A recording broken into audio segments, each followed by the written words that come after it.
जी। तो हमारे कथा व्यास उपस्थित हैं, पूज्यपाद हरिदास प्रभु जी को दंडवत प्रणाम।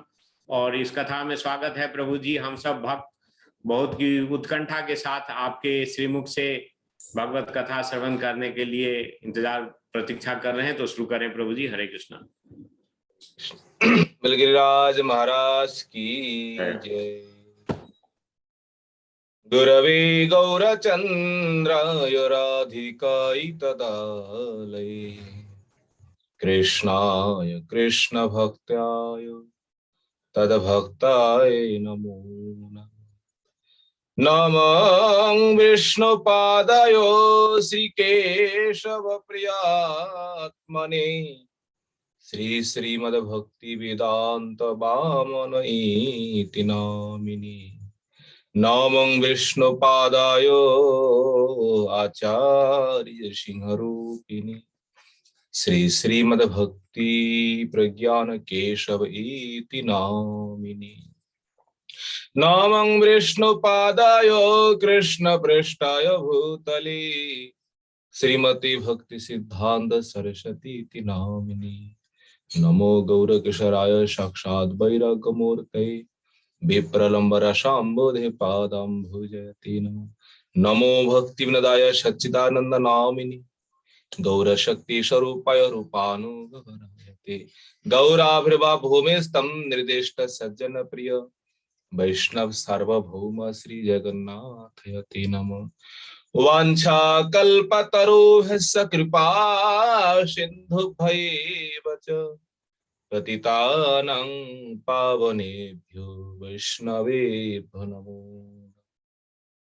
नमो महावदन्याय कृष्ण प्रेम प्रदायते कृष्णाय कृष्ण चैतन्य नाम्ने गौरतिषे नमः हे कृष्ण करुणा सिंधु दीनबंधु जगत्पति गोपेश गोपिका कांत राधा कांत नमोस्तुते तप्त कांचन गौरांगी राधे वृंदावनेश्वरी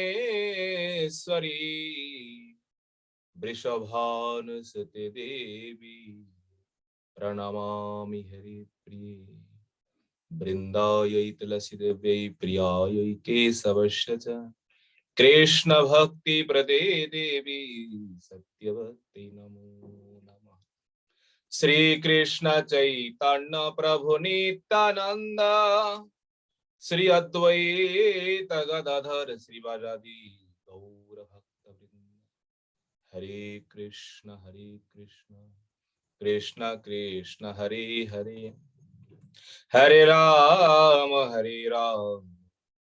राम राम हरे हरे निताय गौर हरि हरि बोल।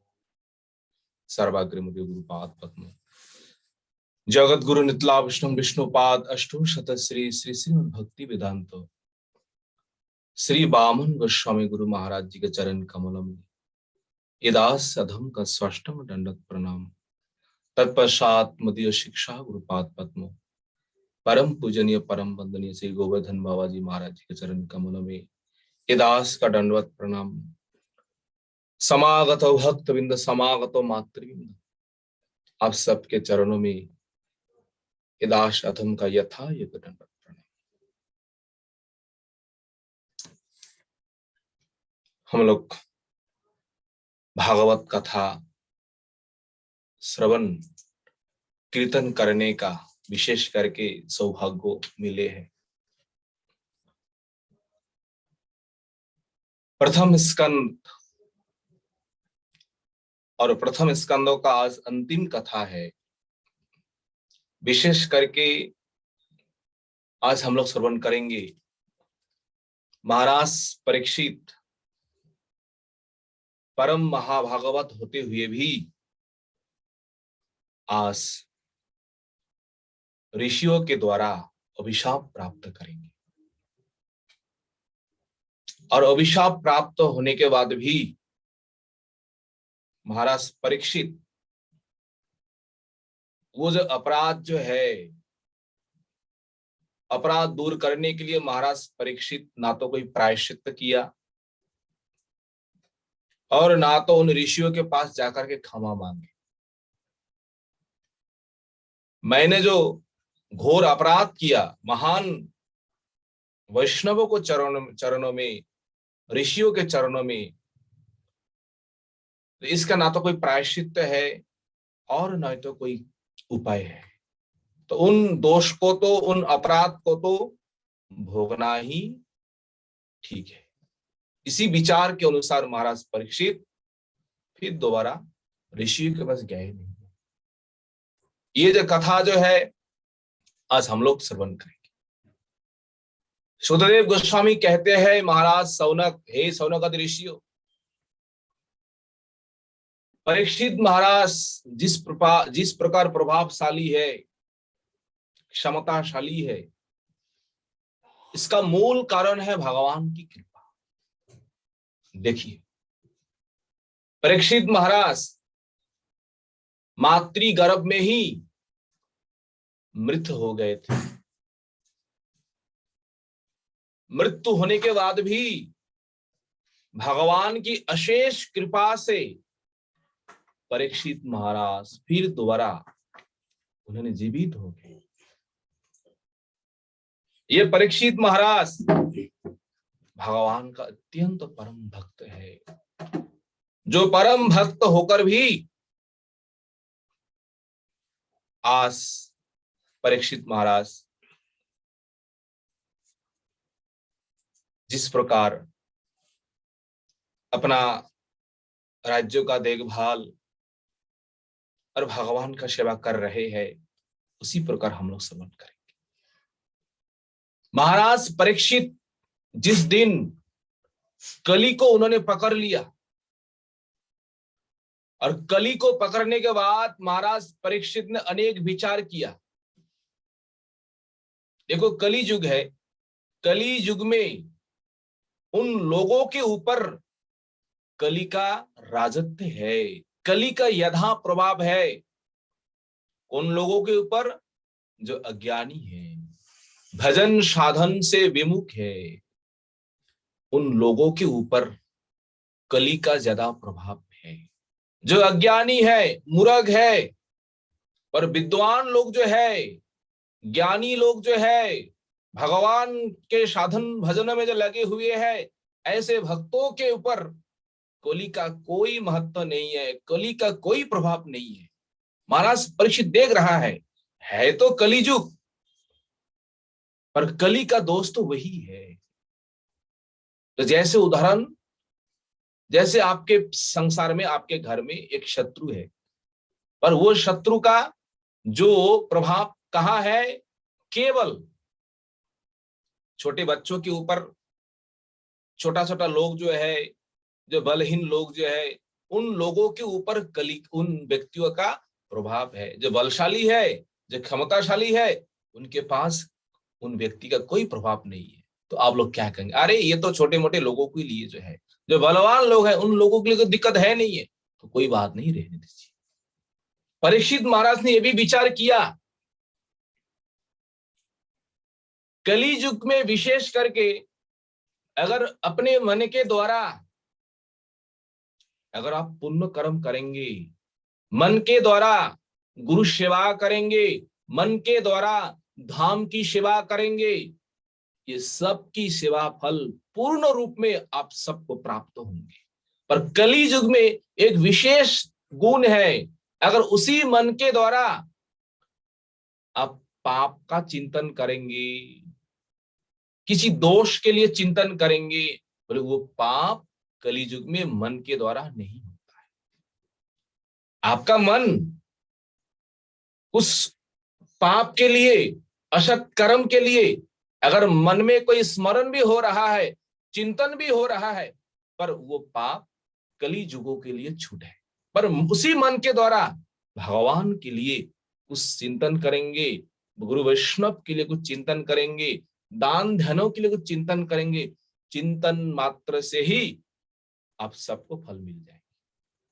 भगवत कथा देखिए, अगर हम श्रवण करेंगे, चिंतन मात्र से ही हृदय अवरुध्यते, भगवान आप सबके हृदय में जाकर के बैठ जाता है। केवल चिंतन करने मात्र से ही, पर मन के द्वारा पाप चिंतन करेंगे तो वो पाप स्पर्श नहीं करेंगे। परीक्षित महाराज ने अनेक प्रकार विचार किया।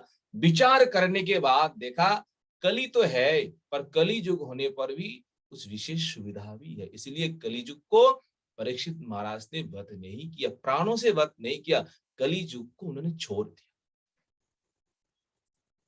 कली युग को तो छोड़ दिया क्योंकि उनमें ये दोष भी है, गुण भी है। तो महाराज परीक्षित एक दिन शिकार करने के लिए हाथ में धनुष बाण लेकर वन में प्रवेश किया और वन में प्रवेश करके मृगों के ऊपर, प्राणियों को लक्ष्य करके महाराज ने इधर उधर दौड़ रहा और दौड़ते दौड़ते महाराज अत्यंत थके हुए, अत्यंत थक गए, थक भी गए हैं और अत्यंत प्यासा के कारण महाराज खूब करके व्याकुल हो रहा है। अब हमें क्या करना चाहिए? वन में कहां जल मिलेंगे? महाराज ने अनेक करके महाराज ने जल का अन्वेषण किया, पर कहीं पर भी महाराज के नजर में वो जल नजर नहीं आया। तो सामने ही देखा एक ऋषि का आश्रम। महाराज जी ने मन में सोच लिया, आश्रम है तो यहां जाने पर कोई ना कोई उपाय मिलेंगे ही मिलेंगे। आशा लेकर आए और जिस आश्रम में आए, यह आश्रम है शमीक मुनि का आश्रम। और मुनि के आश्रम में केवल मुनि ही है, और मुनि किस अवस्था में? ध्यान में, समाधि में। और ऐसे समाधि में डूबे हुए हैं, इस संसार में क्या हो रहा है क्या नहीं हो रहा है कोई पता ही नहीं है। बाहर में क्या हो रहा है क्या नहीं हो रहा है कोई मालूम नहीं हो रहा है शमीक ऋषि को। अंतर में भी इस दशा में ऋषि चले गए, भगवत ध्यान में निमग्न हो गए। तो ऋषि को कोई आए कोई गए, इसमें कोई बोध है नहीं। महाराज जी ने जाए और जाकर के प्रणाम भी किया है। प्रणाम करके पूछा, कोई जल की व्यवस्था है हे ऋषिवर? तो जो ऋषि समाधि में है, वो ऋषि ना तो महाराज जी का बात सुने, ना तो महाराज जी को देखे। महर्षि जैसे समाधि में है, तप में उसी प्रकार में है। तो राजा ने देखा कि ये ऋषि का ये समाधि जो है, ये ध्यान जो है, ये वास्तव में सही है ना झूठा है। क्या हम जैसे क्षत्रिय है, हम जैसे गृहस्थी है, अधम है, हम लोगों को देख करके ऐसे आंख बंद करके रखी हुई है? महाराज जी के मन में तरह तरह विचार होने लगे।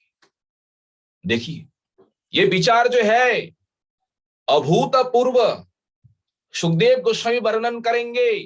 ना तो पहले इस प्रकार विचार आया और कभी भी मन में परीक्षित महाराज जीवन में सोचा भी नहीं था महात्माओं के ऊपर इस प्रकार संदेह करेंगे, पर आज हो रहा है। ये प्रभु का लीला है। परीक्षित महाराज का कोई दोष नहीं है, ये भगवान का इच्छा है।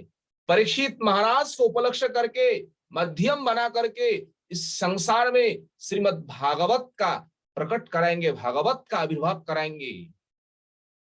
लक्ष्य वही है, हम लोगों की कृपा के लिए। देखिए तो परीक्षित महाराज सोच रहा है तो वास्तव में समाधि में है या ढंग कर रहे हैं। परीक्षा किया जाए। कैसे परीक्षा करेंगे? संसार में सब लोगों को सबसे बड़ा भय किससे होता है जानते हैं हम? सांप। नाम सुनते ही भीतर से कांप उठता है और देखने में तो कोई पता ही नहीं है। जितने भी जीव जंतु है, सबसे बड़ा डर होता है सांप से। अगर झूठा समाधि में है, सांप देखते ही ऋषि आसन छोड़ करके भाग जाएंगे। अगर वास्तव में है तो वैसे रह जाएंगे। तो राजा ने क्या किया है, परीक्षा के लिए मरा सांप ला करके ऋषि के गले में लपेट दिया। और देकर के परीक्षित महाराज अपने आश्रम चले गए। देखिए सुखदेव गोस्वामी यहां एक श्लोक उन्होंने उच्चारण किया। कैसा श्लोक? अभूतपूर्व सहसा कुत्रिभ्याम अर्दितात्मनः ब्राह्मणम प्रत्यभूत ब्राह्मण मत्सरो मन्नुरेव च। मत्सरो मन्नुरेव च। इस प्रकार जो मत्सर है, क्रोध जो है, इस प्रकार जो रोष जो है, पहले परीक्षित महाराज के जीवन में ऐसा क्रोध, ऐसा रोष विशेष करके ब्राह्मणों के ऊपर, विशेष करके मुनि ऋषियों के ऊपर ऐसा कभी नहीं हुआ है। आज ही हुआ है जीवन में पहली बार। और ये भी जो हुआ है परीक्षित महाराज का कोई दुर्बुद्धि का परिचय नहीं है, ये प्रभु का लीला है। मुकुट का लीला। हाँ, महाराज इस प्रकार चले गए। और इधर शमीक ऋषि ध्यान में ही है, समाधि में ही है। तो शमीक ऋषि का एक पुत्र है, जिन पुत्र का नाम है श्रृंगी। तो किसी बालक के मुख से उन्होंने सुना, अरे श्रृंगी, तुम तो इधर खूब करके खेल कूद में मत है, अरे अपने आश्रम में जाकर के देखो तुम्हारा पिता का किस प्रकार अपमान किया गया है, किस प्रकार दंडो दिया गया है। कौन आए हैं? बालक ने सभी वितरण सब कुछ खोल करके बताया, ये कारण है, ये घटना है। और वो शमीक ऋषि के पुत्र श्रृंगी, और इस प्रकार बात सुनते ही उनमें क्रोध आए, और क्रोध के कारण उनके नेत्रों लाल हो गए। और जहां पर खेल रहा है वो नदी के तट, वो नदी का नाम है कौशिकी नदी। पास में ही नदी है, जल था, जल में गए, जाकर के हाथ में जल लिया, और जल लेकर के श्रृंगी ने अभिशाप दे रहा है महाराज परीक्षित को। किस प्रकार? कौशिक की आप उपस्पृश्य बाक वज्रंग विसर्ज। कौशिक की आप, कौशिकी नदी का आप होता है जल, उपस्पृश्य उसमें आसमान करके हाथ में जल लेकर के, बाघ वज्रम विसर्ज, बाघ रूपी जो वज्र है, बाघ रूपी जो वाक्य बाण है, उन वाक्यों को श्रृंगी ने महाराज जी के ऊपर त्याग किया।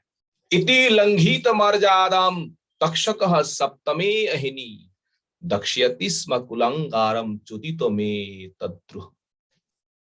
किस प्रकार अभिशाप दिया है, किस प्रकार ये महाराज है ना और कोई है। आज जिस प्रकार ऋषियों को, ब्राह्मणों को उन्होंने अपमान किया है, इस प्रकार मर्यादा का उल्लंघन करने वाले जो दुष्ट राजा है, वो राजा 7वें दिन मुझसे पीड़ित होकर उन दुष्ट राजा को सांप डसेगा। यही सप्तमी, सप्तमे अहनी, सप्तमे अहनी, सप्तम दिन में महाराज परीक्षित को सांप डसेगा। वो सांप का नाम है तक्षक। इस प्रकार श्रृंगी ने अभिशाप दे दिया। अभिशाप दे करके अपने आश्रम में लौट करके आए, और लौट करके आकर के पिता के गले में वही देखा, लपेट गले में क्या है, सांप लपटा हुआ है। और पिता का ये दशा देख करके श्रृंगी ने जोर जोर से के रोए, और रोना का शब्द सुन करके शमीक ऋषि का जो समाधि भंग हो गई। समाधि भंग होने के बाद ऋषि ने क्या किया है, आंख खोले, आंख खोलते ही देखा अपने गले में सांप है। उसी सांप को फेंक करके अपने पुत्र से पूछ रहे हैं, क्या पूछ रहे?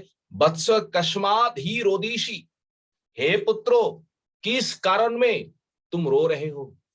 क्या तुम्हें कोई अपमान किया है? ना तुम्हें कोई दंड दिया है, ना हमारे आश्रम में ऐसा कई महात्मा लोग आए जिन महात्माओं का सेवा तुम नहीं कर पाए। ऋषि पहले तो ऐसा उन्होंने ध्यान दिया ही नहीं है ये वास्तव में क्या हुआ है घटना। जब बालक ने कहा पिताश्री ये बात है, परीक्षित महाराज आपके पास आए, आपसे जल मांगा, पर आपने उत्तर नहीं दिया, जल नहीं दिया। इसी के कारण परीक्षित महाराज ने क्या किया है, आपके गले में सांप लपटा दिया। और मैंने जब सुना और मैंने भी इनको उचित दंड दिया। शमीक ऋषि ने कहा पुत्र तुमने क्या किया है। शमीक ऋषि के वचन सुनकर श्रृंगी ने कहा पिताश्री हमने यही अभिशाप दे दिया, आज से 7 दिन में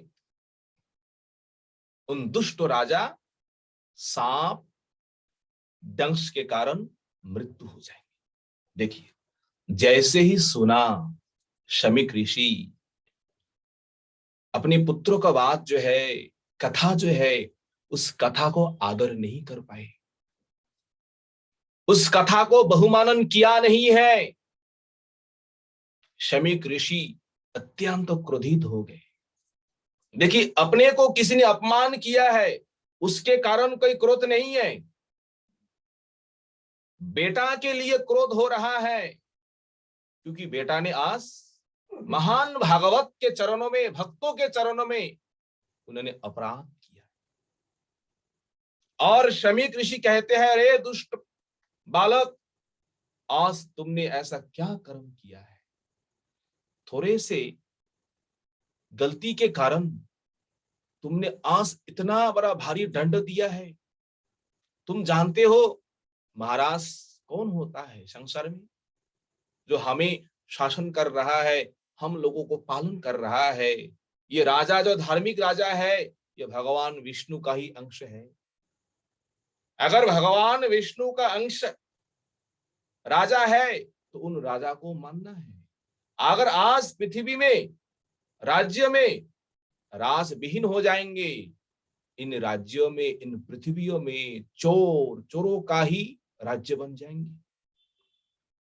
सर्वत्र ही क्रोध, सर्वत्र ही हिंसा, एक दूसरे को मारेंगे, काटेंगे, कोई सनातन धर्म इस संसार में रक्षा नहीं होंगे।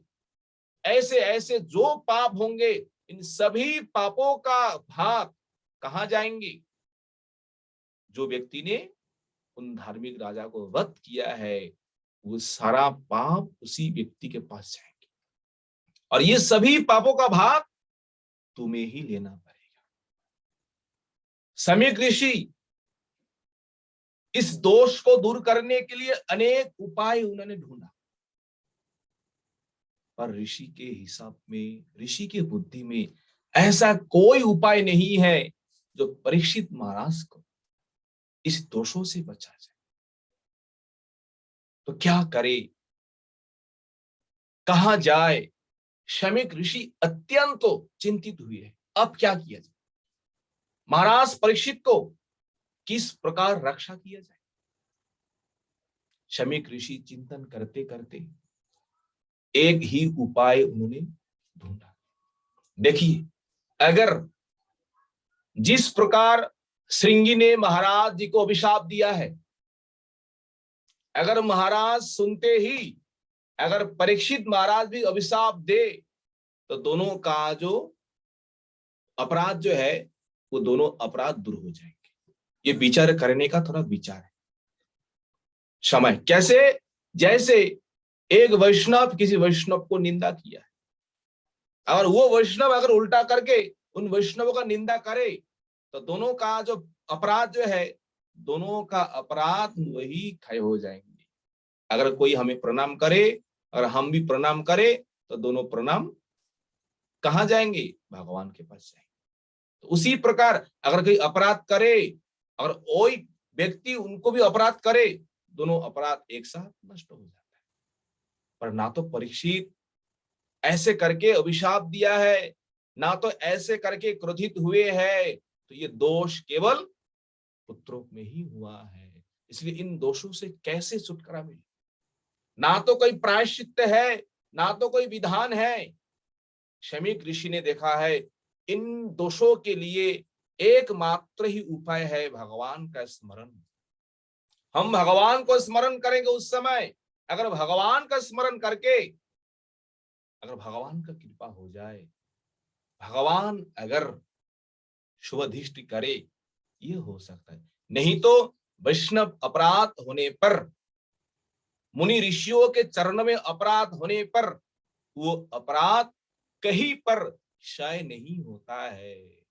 कोई शुभ कर्म के द्वारा, प्रायश्चित के द्वारा, अगर आप मानेंगे हम घर में बैठकर खूब भगवान का नाम कीर्तन करेंगे, उन नाम के द्वारा, और वो अपराध शालन नहीं। जीव गोस्वामी कहते हैं अगर वैष्णव चरणों में अपराध हो जाए, वो अपराध दो प्रकार से वो अपराध क्षय होता है। वो दो प्रकार क्या है? एक प्रकार है भोग, उन अपराधों को भोग करके। अगर दूसरा उपाय क्या है? जिन व्यक्ति के पास, जिन महान वैष्णव के पास हमारा अपराध हुआ है, उन वैष्णव के पास जाकर के हम क्षमा मांगे। अगर वो वैष्णव हृदय से अगर क्षमा करे तो इससे अपराध क्षमा होने का कारण। देखिए, अपराध तभी होंगे, ऐसे मुख से हम कुछ बोल दिया है, ऐसे हमने कुछ कह दिया है, मजाक करते करते, ये अपराध में नहीं है। ऐसे करके वैष्णव को हमने दुख दिया है, जो दुख वो महात्मा कभी भी भूल नहीं पा रहे। ऐसे करके हमने कष्ट दिया है, ऐसे करके उनको हमने सजा दिया है, उनके जीवन में जाकर के लग के तड़प रहा है। उसी के कारण यही होते महान अपराध, महान दोष। इनके लिए भोग अथवा क्षमा। तो परीक्षित महाराज के चरणों में श्रृंगी ऋषि ने जिस प्रकार अपराध किया है, और भगवान से शमीक ऋषि प्रार्थना कर रहे हैं किस प्रकार? अपापेषु सभृत्येषु बालेन अपक्य बुद्धिना पापं कृतं तत् भगवान सर्वात्मा क्षन्तुमर्हसि। देखिए, स्वभृत्येषु, हे भगवान, स्वभृत्येषु, स्वभृत्तो आपका जो भक्त है ना, भक्तों के चरणों में दोष किया है। कौन दोष किया है? अपक्क बुद्धि ना बालेन। ये अपक्क बुद्धि, बुद्धि अभी परिपक्व नहीं हुआ है, ये बाल स्वभाव है, ये बालक है। अपराध किया प्रभु, दोष किया प्रभु, आपके भक्तों के चरणों में, आपके जनों के चरणों में ये बालक है, अत्यंत अपक्क बुद्धि है, अज्ञानी है प्रभु। सर्वात्मा क्षन्तुम अर्हसि। आप सर्वात्मा है, आप जगदीश्वर है, तो आप क्षमा कर दीजिए। बस इतना ही शमीक ऋषि भगवान के चरणों में उन्होंने प्रार्थना कर रहे, प्रभु इन अबोध बालक को आप क्षमा कर दीजिए।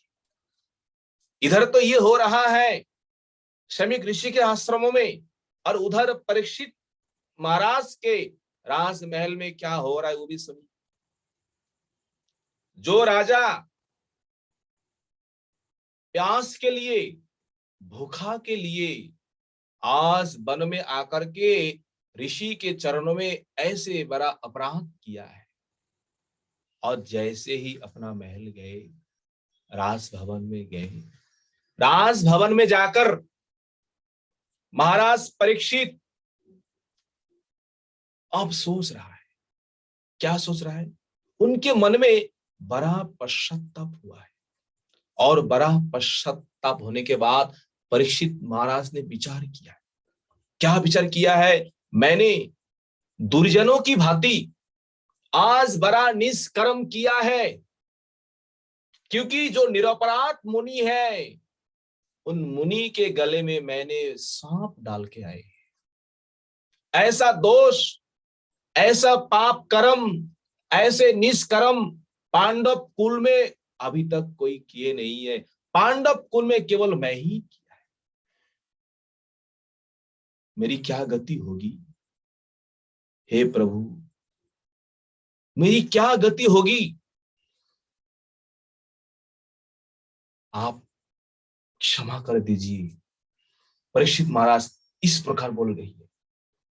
इस दोषों का, इन अपराधों का जो दंड है मुझे शीघ्र मिल जाए। इन अपराध के कारण अगर संपूर्ण राज्यों, संपूर्ण प्रजा, संपूर्ण धनराशि भस्म हो जाए, उसमें भी मेरा कोई दुख नहीं है। वो मेरे लिए अत्यंत प्रसन्न है, मेरे लिए अत्यंत सुखदायक है। परीक्षित महाराज इस प्रकार तरह तरह विचार कर रहे हैं, अब मुझे क्या होंगे, क्या करना है, परीक्षित महाराज को क्या करना चाहिए। ऐसे चिंतन करते करते उधर से ऋषि के आश्रम से शमीक ऋषि का एक शिष्य, नाम है गौरमुख ऋषि, आए खबर लेकर। महाराज जी के पास जैसे आए, महाराज जी ने अत्यंत स्वागतम किया है, पूजन किया है। पूजन करके बोले, हे ऋषिवर, अब बताइए उन ऋषि आश्रम से मेरे लिए क्या कृपा आए है, मेरे लिए क्या वरदान आए हैं, वो हम स्वीकार करेंगे। महाराज जी को मालूम है मैंने क्या करके आए, तो जो मैंने करके आए तो उनके लिए मुझे क्या कृपा होना चाहिए। देखिए, कृपा तो नहीं है, वो दंड ही है। फिर भी वो मुनि जो है बोलने में थोड़ा संकोच कर रहा है, क्योंकि सबके लिए ये संवाद जो है ना, ये संवाद अत्यंत दुखदायी है। सभी प्राणियों के लिए, मनुष्य को बात तो छोड़िए, क्या संवाद, मृत्यु का संवाद कोई सुनना नहीं चाहता है। फिर भी अप्रिय होने के बाद भी गुरु का आदेश लेके आए, गुरु आदेश तो पालन करना है। परीक्षित महाराज बार बार कह रहे हैं, आप निसंकोच होकर कहिए, मैंने जो कर्म करके आए उस कर्म का फल मुझे मिलेगा, मैं अवश्य स्वीकार करूंगा मैंने जो करके आए। वो ऋषि कहे महाराज जी से, महाराज देखिए, हमारे गुरु जी का कोई दोष नहीं है। गुरु का एक पुत्र है श्रृंगी, वो अत्यंत बालक है, अत्यंत अबोध है। उन बालक ने क्रोध में आकर के आपको श्राप दे दिया महाराज। तो कौन सा श्राप? आज से 7 दिनों में आपको तक्षक सांप आकर के आपको डसेगा, और इस 7 दिन आपका आयु है। अगर 7 दिनों में आपको कुछ करना है, श्रेय कर्म, मंगल कर्म, वो आप करिए, क्योंकि आपके लिए कृपा है। ऋषि ने ये खबर देकर भेजा, ऋषि ने कृपा करके। पर आपके लिए हमारे गुरुजी ने अनेक प्रयास किया, अनेक चेष्टा किया है इन दोषों से बचने के लिए, पर ऋषि ने कोई उपाय उन्होंने ढूंढ नहीं पाए। ऐसा नहीं है, अपने बालक को आदर किया है, अपने बालक को भी उन्होंने बहुत बड़ा दंड भी दिया। परीक्षित महाराज ने प्रसन्न हुए। देखिए, मृत्यु संवाद सुनकर के परीक्षित महाराज को दुख होना था, आज परीक्षित महाराज अत्यंत प्रसन्न हो रहे हैं। ये प्रभु का कृपा है। मैं जैसा एक अधम, एक घर गृहस्थी विषय में जिस प्रकार मेरा आसक्ति है, इन आसक्ति को दूर करने के लिए आज प्रभु आज मुझे ऐसा कृपा किया। ऋषि को प्रणाम किया, ऋषि का श्राप जो है उन श्राप को भी प्रणाम किया। उसी क्षण, एक क्षण भी विलंब नहीं किया है। परीक्षित महाराज ने क्या किया है, अपना संपूर्ण राज्य, अपना संपूर्ण जो कुछ भी है, सब कुछ अपने पुत्र के ऊपर समर्पण किया, और एक मन से, और साथ में कुछ नहीं लिया है, एक मन से परम भगवान के ऊपर श्रद्धा भाव रखते हुए गंगा के तट पर चले गए। और वहां जाकर के गंगा में तट पर जाकर के एक आसन बिछा करके परीक्षित महाराज बैठ गए, और परीक्षित महाराज वहां जाकर के अन्नो जल वो भी त्याग किया। देखिए, जो महाराज थोड़े समय के लिए तड़प रहा था, और वहां से जब से आए घर, तब से ना तो जल पिया, ना तो कोई भोजन करा, ना तो कोई स्नान किया, और वहां से चले गंगा के तट पर, और वहां जाकर भी सब कुछ उन्होंने बंद किया। तो कहां गया महाराज जी का तृष्णा, महाराज जी का भूख, महाराज जी का थकावट।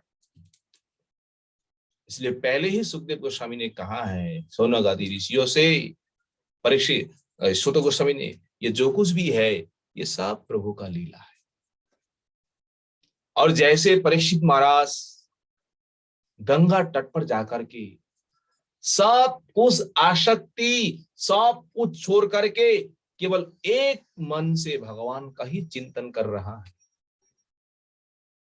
उसी समय सभी ऋषि मुनि परीक्षित महाराज को दर्शन करने के लिए वह आ रहे हैं।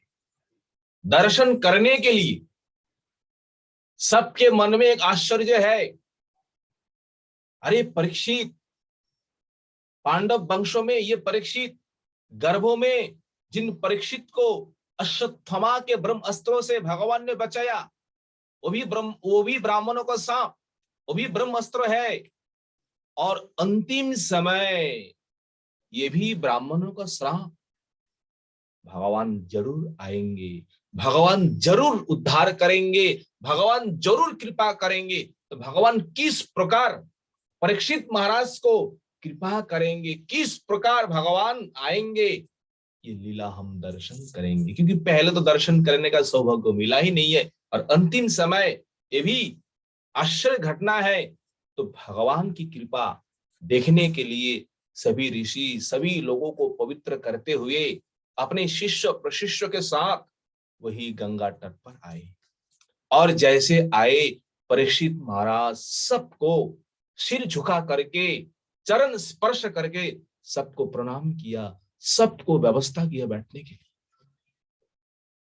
और जैसे ही सभी ऋषि सभी मुनि अत्रि वशिष्ठ भृगु व्यास नारद इत्यादि सभी ऋषि मुनि वहां आए हुए हैं, बड़े बड़े ऋषि बड़े बड़े मुनि, सबको विधि के अनुसार सबको पूजन किया, सबको अर्चन किया।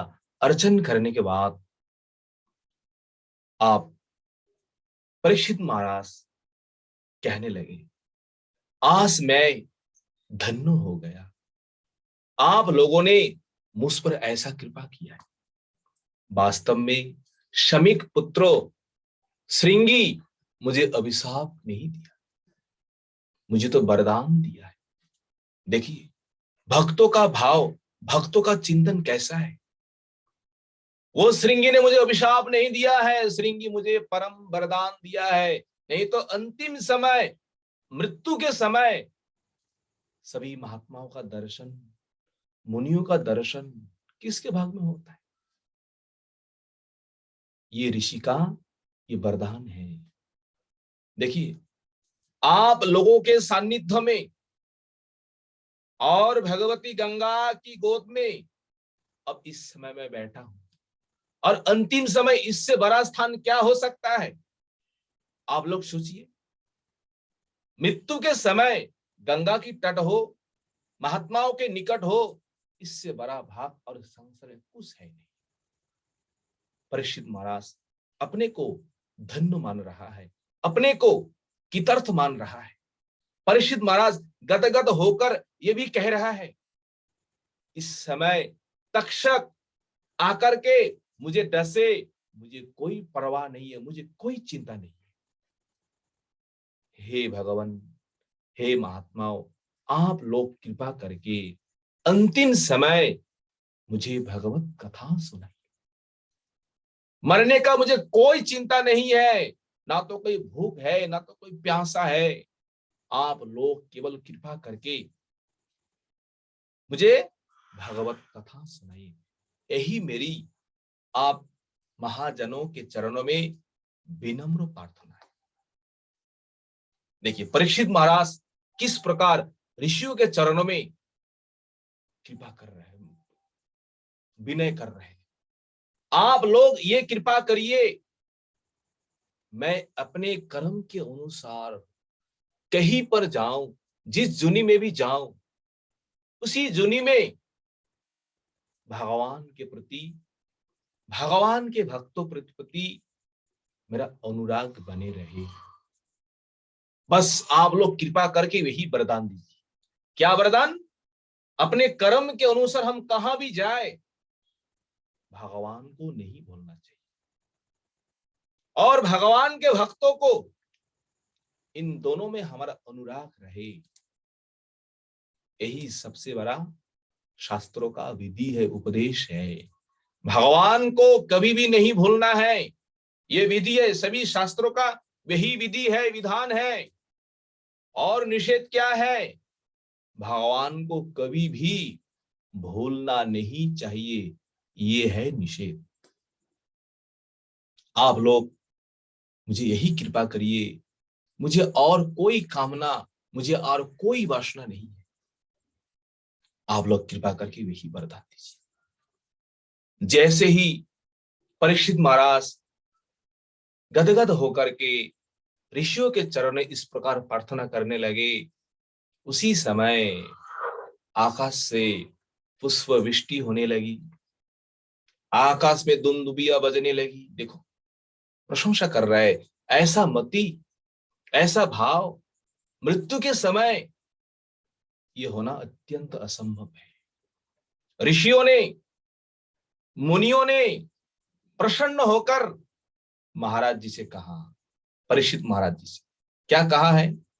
हे महाराज, तुम धन्य हो। धन्य क्यों हो? तुम धन्य इसलिए हो कि तुम सब कुछ त्याग करके आज गंगा के तट पर आकर के भगवान की शरण में तुम हो। इससे बड़ा और क्या हो सकता है? देखिए, हम लोगों की कृपा तुम्हारे ऊपर है। किस प्रकार? जब तक तुम शरीर छोड़ करके भगवान को प्राप्त नहीं करेंगे, भगवान के पास तुम गमन नहीं करेंगे, तब तक हम ऋषि लोग आपके पास ही बैठे रहेंगे।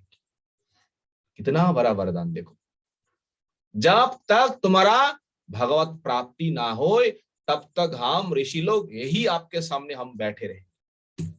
क्योंकि छोटे मोटे ऋषि नहीं है, बड़े बड़े ऋषि है, मुनि है, देवर्षि नारद, वेदव्यास, अत्रि, सब ऋषि आए हैं। तो सभी ऋषियों का यही कहना है, तो उन भक्तों के लिए क्या अघटन है? ये तो परम सौभाग्य की बात है। जैसे ही इस प्रकार ऋषियों ने कहे, और इस कहने से परीक्षित महाराज को ये बात सुनकर के बड़ी प्रसन्नता हुई। हाँ, मुझे मालूम पड़ रहा है भगवान की कृपा मुझ पर है, नहीं तो अंतिम समय इन ऋषियों का आगमन, इन महात्माओं का दर्शन ये संभव नहीं है। तो परीक्षित महाराज हाथ जोड़ करके उन ऋषियों से यही प्रार्थना किया है, आप लोग कृपा करके ये बताइए। क्या बताइए? म्रियमान पुरुष को क्या करना चाहिए? म्रियमान, म्रियमान अर्थात जो मरणशील पुरुष है।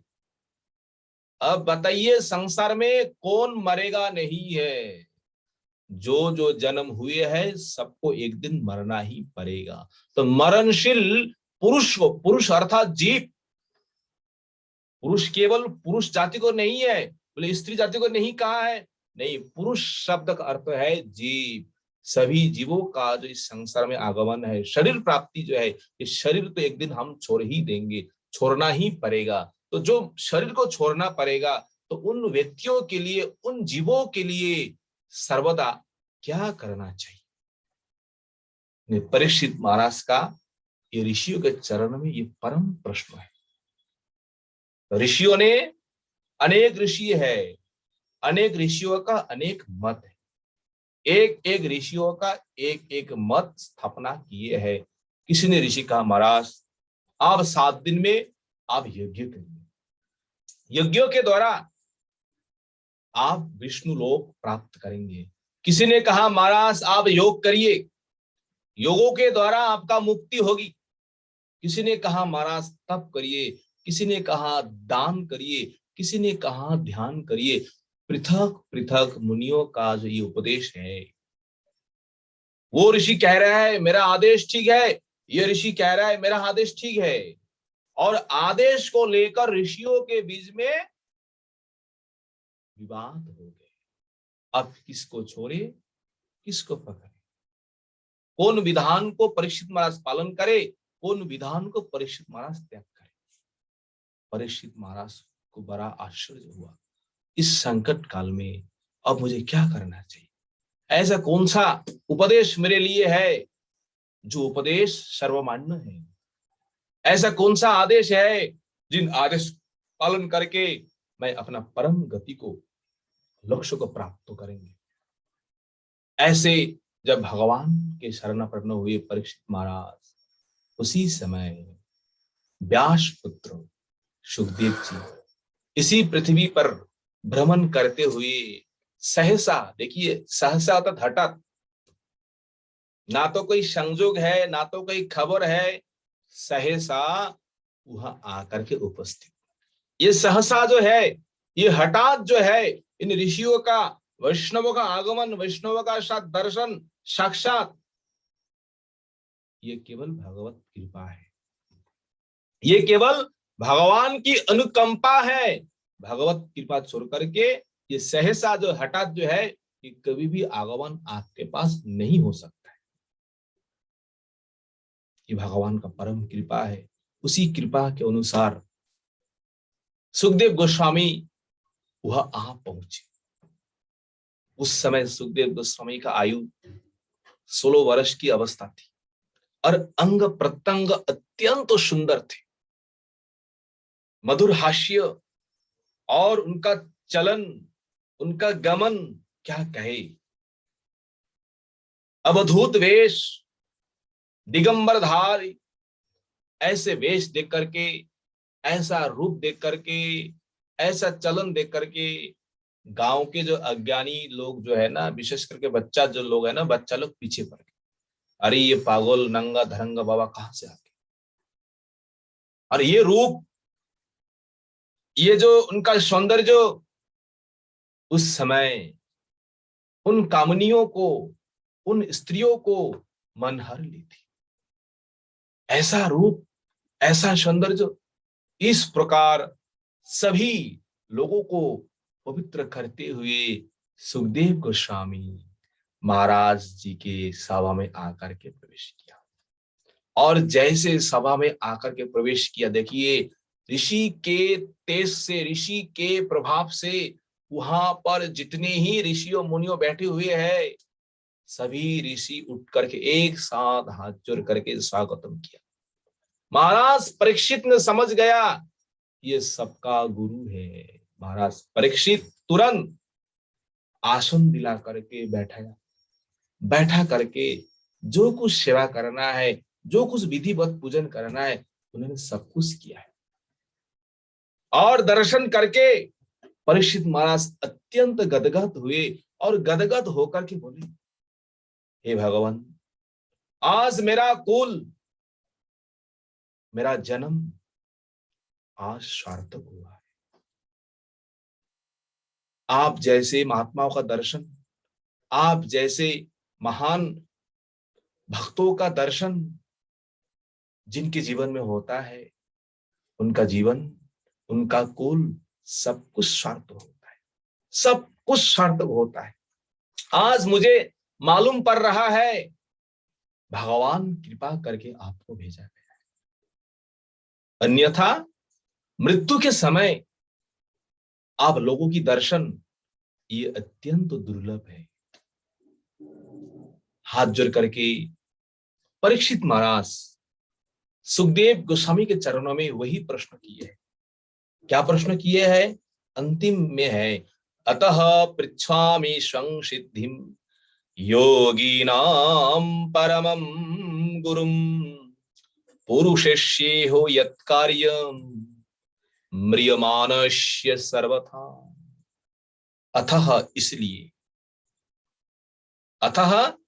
इसलिए योगिनाम परमम गुरु, योगियों का जो परम गुरु जो है कौन? सुखदेव गोस्वामी। और सुखदेव गोस्वामी से ये प्रश्न किए हैं। क्या प्रश्न किए हैं? म्रियो मानस्य सर्वथा यत् कार्यम त्वं पिच्छामि। मरणशील व्यक्तियों के लिए सर्वथा, हमेशा के लिए क्या करना चाहिए? अहम त्वाम पृच्छामि, मैं आपके चरणों में पूछते हैं। प्रभु आप कृपा करके बताइए।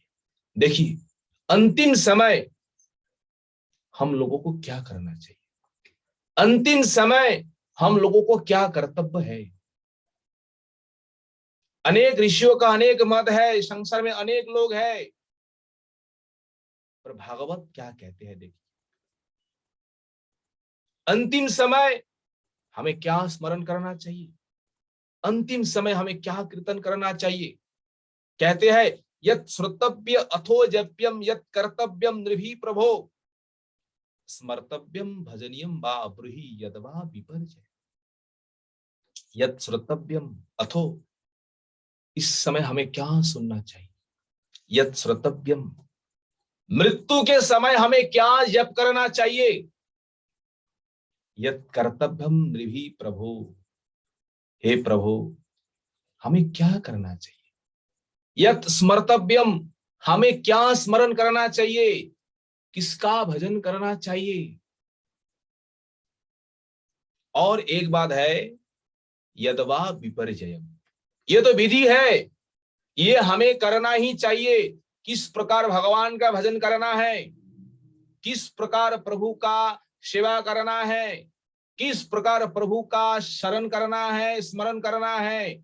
अथवा तद विपर्जयम, निषेध क्या है, क्या क्या कर्म हमें नहीं करना चाहिए। देखिए ये परम भक्तों का यही स्वभाव है। जैसे ही महात्मा लोग हमारे पास आएंगे तुरंत हाथ जोड़ करके वही प्रश्न करना चाहिए, जीवन में हमें क्या करना चाहिए, अंतिम समय हमें क्या नाम लेना चाहिए, किसका शरण में जाना चाहिए, किसका भजन करना चाहिए। ये जो आत्मकामी जो है, मुक्ति कामी जो है, परम वैराग्यवान जो है, उन वैराग्यवान परम मुक्ति कामियों का यही प्रश्न है। महात्माओं के पास यही प्रश्न करेंगे ऐसे भक्तों। अगर विषय अनुरागी है, भोगने की इच्छा है, सकामी भक्त है, महात्मा जाने के पास पूछेंगे, क्या पूछेंगे, आप कृपा करके हमारे परिवार में ये हो रहा है, आप समाधान कर दीजिए। ये हमारा धंधा जो है, हमारा जो कुछ भी चल नहीं रहा है, आप दुकान पाट आप ठीक कर दीजिए। ये सकामियों के लिए है। ऐसे करके प्रश्न नहीं करना है। परीक्षित महाराज हम सबको शिक्षा दे रहे हैं, आप भी जाएंगे हम भी जाएंगे, वो भी 7 दिनों के भीतर। इन म्रियमानों व्यक्तियों के लिए हमें क्या करना चाहिए, क्या नहीं करना चाहिए। जुगिनाम परमम गुरुम, सभी ऋषियों का जो परम युगी है, ऋषि गुरु है, सुखदेव गोस्वामी के पास ये प्रश्न किया।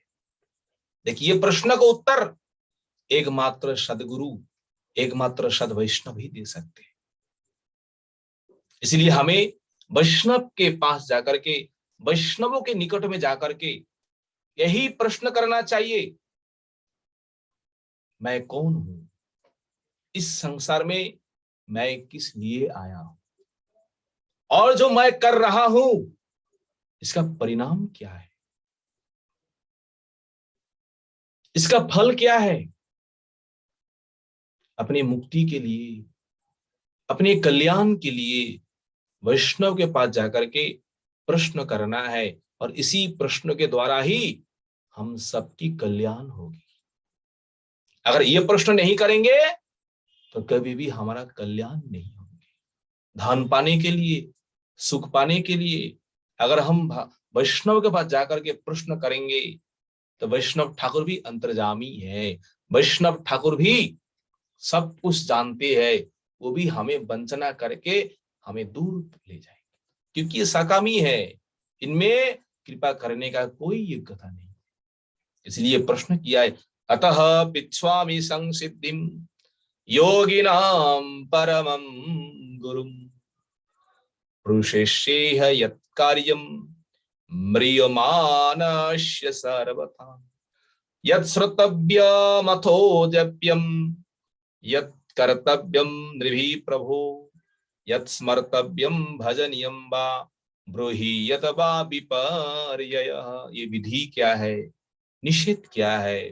परीक्षित महाराज सुखदेव गोस्वामी से प्रश्न किए और इसी प्रश्न के उत्तर में आगे सुखदेव गोस्वामी उत्तर देंगे एक एक करके। म्रियमान मनुष्यों के लिए क्या करना है, क्या नहीं करना चाहिए, किनका नाम लेना है, किनका नाम नहीं लेना चाहिए, किस प्रकार चलना है, किस प्रकार हमें भजन करना है, यत् श्रोतव्यम, क्या सुनना है, क्या नहीं सुनना है, क्या स्मरण करना है, क्या स्मरण नहीं करना है, एक एक करके सुखदेव गोस्वामी परीक्षित महाराज को उत्तर देंगे। आज तो ये उत्तर नहीं मिलेंगे, ये उत्तर आगे हमें मिलेंगे। द्वितीय स्कंदों से ये उत्तर प्रारंभ होंगे। ये प्रथम स्कंदों परीक्षित महाराज ऋषियों के चरणों में, विशेष करके सुखदेव गोस्वामी चरणों में उन्होंने आत्मसमर्पण किया है। उन्होंने शरणागत हुए हैं भक्तों के चरणों में, और जिन्होंने भक्तों के चरणों में, महाभागवत के चरणों में जिन्होंने आत्मनिवेदन किया है, जिन्होंने शरणागत हुए हैं, उनके लिए कल्याण तो है ही, उनके हाथ के मुट्ठी में है। इसमें कोई संशय नहीं है, इसमें कोई संदेह नहीं है, क्योंकि भक्तों के चरणों में आकर के उन्हें शरणागत हुए हैं। और भक्तों कृपा करके जिस प्रकार परीक्षित महाराज को मार्ग दिखलाएंगे, वो सब मार्ग हम लोगों के लिए है, हम लोगों के लिए ही पालन करना है, हम लोगों के लिए ही अनुसरण करना है। किस प्रकार कहेंगे आगे हम लोग श्रवण करेंगे। समय भी हुए है। वांछा कल्पतरुभ्यश्च कृपा सिन्धु एव च पतितानां पावनेभ्यो वैष्णवेभ्यो नमो नमो। आप सभी वैष्णव